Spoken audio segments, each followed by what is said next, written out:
O nosso assunto aqui no estúdio agora é sobre o sarampo. São Paulo vive um surto da doença com quase 500 casos registrados esse ano. Também surgiram registros em Minas Gerais, no Rio de Janeiro, e a situação trouxe um alerta aqui para Goiás, que apesar de estar há 20 anos sem casos de sarampo, agora com esse vírus circulando tão próximo, é preciso alertar a população. E é sobre isso que nós vamos falar aqui com a diretora de Vigilância Epidemiológica da Secretaria Municipal de Saúde, a Divânia Dias. Muito obrigada pela participação da senhora. Primeiro eu quero pedir para o pessoal de casa, se você tem alguma dúvida sobre o sarampo, participe com a gente, mande a sua mensagem pelo nosso WhatsApp. Eu já quero começar aqui com uma mensagem que nós recebemos lá de Anápolis. O Daniel Ulisses, ele pergunta: o que causa o sarampo? É contagioso? Tem cura? Boa tarde. Boa tarde, Danila. Então, o sarampo ele é causado por um vírus, é uma doença infecto-contagiosa com elevadíssima contagiosidade, infectividade, contagiosidade. Tem cura, porém, quando acomete principalmente crianças menores de 5 anos, tem uma possibilidade altíssima de evoluir com complicações, inclusive levando a óbito, ou então deixando sequelas permanentes, como por exemplo, surdez, cegueira, alterações no desenvolvimento cognitivo, intelectual, encefalites, também pode ser uma complicação da doença. Que risco, Como prevenir o sarampo? A melhor forma de prevenir o sarampo é realmente por meio da imunização. A vacina é disponibilizada a partir de 1 ano até indivíduos com 49 anos de idade. Ela está disponível em todas as unidades de saúde para que o usuário possa buscar e se vacinar. Essa vacina, ela é recomendada, então, no começo da vida, nos primeiros meses de vida. Só que a gente viu noticiar lá em São Paulo, por exemplo, que adolescentes, adultos, até com 20 e poucos anos, eles estão recomendando que procure os postos de saúde para se vacinar. Mudou a forma de distribuir essas vacinas? Não, na rotina, Danila, já há recomendação de que a vacina ela seja administrada inicialmente com 1 mês de vida, é feita a tríplice viral. Com 15 meses, ou seja, 1 ano e 3 meses, é feita a administração da tetraviral. E posterior a isso, indivíduos até 29 anos, eles precisam ter na sua caderneta de vacinação 2 doses comprovadas. E de 30 a 49 anos, 1 dose de vacina comprovada. Então, essa já é uma recomendação antiga. O que acontece é que normalmente as pessoas elas não estão vacinando. Nós tínhamos anteriormente, essa é uma vacina que ela tem uma série histórica, Nós tivemos inicialmente uma vacina monovalente que protegia exclusivamente contra sarampo. No ano de 2008, nós tivemos um grande surto de rubéola no país. Na oportunidade, foi disponibilizado a vacinação dupla viral, que aí protegia apenas contra sarampo e rubéola. E atualmente a gente utiliza a tríplice viral, que protege contra sarampo, rubéola, cachumba. Na tetraviral a gente tem um acréscimo da varicela, então o indivíduo é vacinado com uma única vacina e fica protegido contra 4 tipos de doenças diferentes. A gente recebeu a pergunta também da Kelly, ela é lá do Triunfo. A minha filha tem 2 anos e 3 meses, ela está com todas as vacinas em dia. Gostaria de saber se precisa vacinar para o sarampo mesmo assim. Nesse caso, se ela está com todas as vacinas em dias, não há necessidade de vacinação contra sarampo, uma vez que a vacina é administrada com 1 ano e com 1 ano e 3 meses. Ela já é considerada imunizada. Quais são os sintomas de alerta do sarampo? Porque parece muito com os da dengue, E muita gente, às vezes, confunde as duas doenças. Qual que é a diferença do sarampo?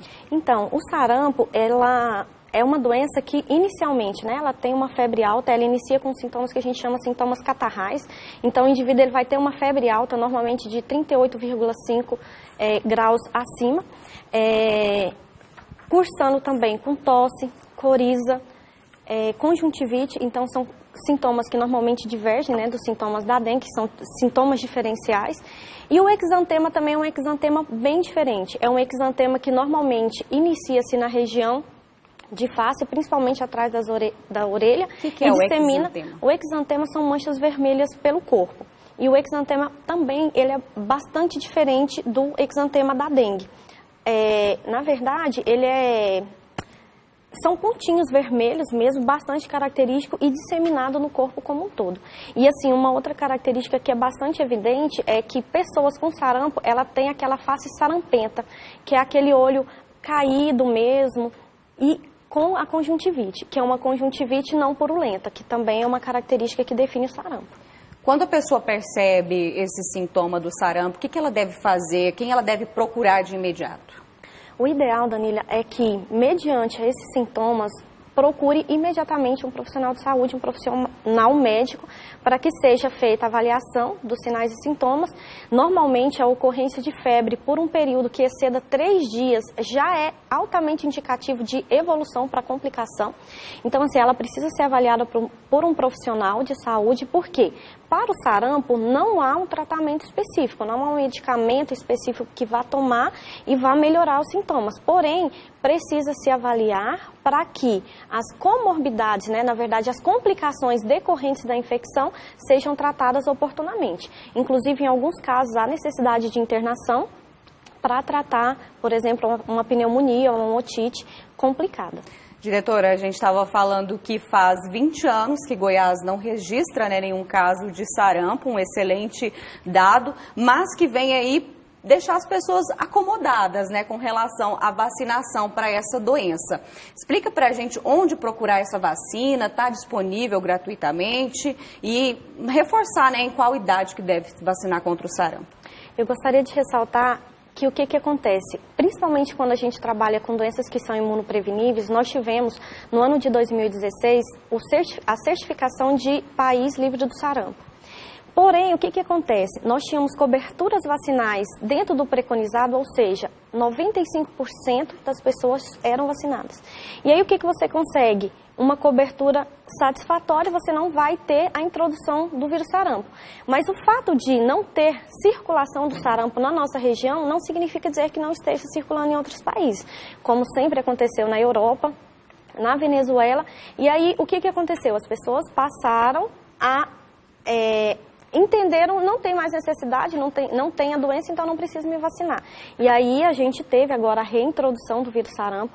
É uma situação preocupante. No município de Goiânia, nós temos 68 salas de vacina distribuídas em 7 distritos sanitários. Nós vamos divulgar no site da Secretaria Municipal de Saúde de Goiânia os endereços, horário de funcionamento e os telefones de contato para que a população saiba aonde recorrer. Mas o que eu quero dizer hoje é que, além dos horários comerciais, a gente tem 2 unidades que funcionam em um horário especial para aquelas pessoas que trabalham, durante a semana, que não têm oportunidade de procurar uma unidade de saúde. Nós temos o CAIS de Campinas e o Centro Municipal de Vacinação, que também funciona aos finais de semana, das 8 às 18 horas. Então, caso não tenha oportunidade de procurar uma unidade de saúde mais próxima da sua casa, que a população já conhece, o funcionamento dessa estrutura, pode procurar uma dessas 2 salas, porque elas funcionam nesses horários também. Agradeço a participação da senhora, diretora de Vigilância Epidemiológica de Goiânia, Adivânia Dias, trazendo aí, gente, esse alerta com relação ao sarampo,